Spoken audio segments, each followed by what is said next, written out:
भारतीय समाज में सोने की अहमियत बहुत ज्यादा है। यहाँ घर घर में आपको सोने के जेवरात मिल जाएंगे, जिन्हें महिलाएं अक्सर पुराना होने पर बेचकर नया गहना बनवाती रहती हैं। लेकिन अब सरकार ने नया नियम लागू कर दिया है और पुराने गहनों को बेचना मुश्किल हो सकता है। सरकार ने क्या नियम लागू किया है, पूरी जानकारी देखिए इस खास रिपोर्ट में।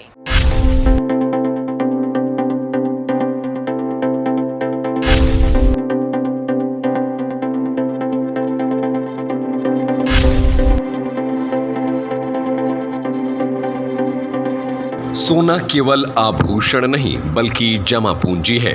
भारत में लोग सोने को आभूषण से ज्यादा निवेश के तौर पर देखते हैं। ऐसा निवेश जो मुश्किल के वक्त में कभी भी काम आ सकता है। अगर कभी ऐसी आर्थिक परेशानी आई तो कुछ ही घंटों में घर की तिजोरी में बंद सोने के जेवर आपके लिए एक इमरजेंसी फंड के तौर पर तैयार हो जाता है। सोने के गहने बेचकर लोग मुश्किल से बच निकलते हैं, लेकिन अब ऐसा नहीं होगा।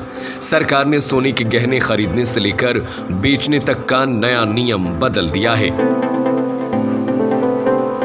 इकोनॉमिक टाइम्स के रिपोर्ट के मुताबिक 1 अप्रैल से सरकार ने सोने के गहने बेचने के लिए भी हॉलमार्क यूनिक आइडेंटिफिकेशन नंबर को अनिवार्य कर दिया है। सरकार ने इस फैसले के बाद अब सोना बेचने के लिए भी हॉलमार्किंग जरूरी हो गया है। केंद्र सरकार ने अब पुराने सोने के गहनों के लिए भी एक खास नियम तय किया है।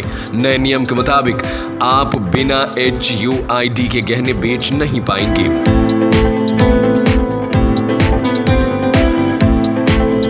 अगर आपने हॉलमार्किंग का नियम लागू होने से पहले सोने के जेवर बनवाए हैं और अब उसे बेचना या बदलवाना चाहते हैं तो आप ऐसा नहीं कर सकेंगे। पुरानी गोल्ड ज्वेलरी या दूसरे गोल्ड प्रोडक्ट्स को बेचने से पहले आपको उन्हें भी हॉलमार्क्ड कराना होगा। गोल्ड की हॉलमार्किंग शुद्ध सोने की पहचान है।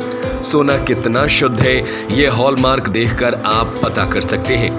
पुरानी ज्वेलरी पर हॉलमार्किंग करवाने से आपको जहां आपके पुराने सोने के गहने के सही कीमत मिलेगी, तो वहीं सरकार इस बात का भी पता लगा सकेगी कि सोने में निवेश के जरिए कितना काला धन छिपाया गया है।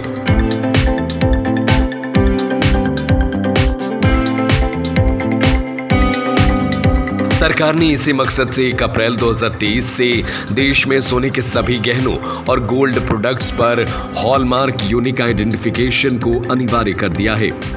इस यूनिक नंबर के जरिए सोने के गहने में सोने की शुद्धता के प्रतिशत की जानकारी मिलेगी। ज्वेलर्स आपको सोने की शुद्धता को लेकर बेवकूफ नहीं बना सकेंगे। सोने के गहनों पर भारतीय मानक ब्यूरो का लोगो होगा। सोना 18 कैरेट का है, 20 कैरेट का है, 22 कैरेट का है या फिर 24 कैरेट का, उसकी डिटेल होगी।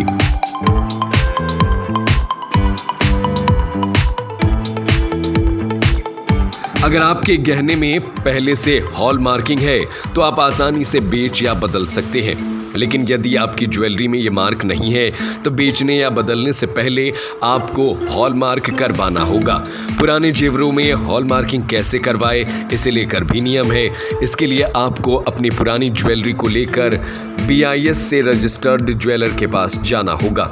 ज्वेलर उन गहनों को लेकर BIS असेइंग और हॉलमार्किंग सेंटर ले जाएगा, जहां गहनों की शुद्धता की जांच के बाद उसकी हॉलमार्किंग की जाएगी। आप चाहें तो सीधे हॉलमार्किंग सेंटर जाकर भी ये काम करवा सकते हैं। तो कैसी लगी आपको ये जानकारी? अपनी राय हमें कमेंट करके ज़रूर बताएं और ऐसी ही रोचक जानकारियों को जानने के लिए हमारे चैनल को सब्सक्राइब करें। अगर फेसबुक पर देख रहे हैं तो हमारे पेज को फॉलो करें। धन्यवाद।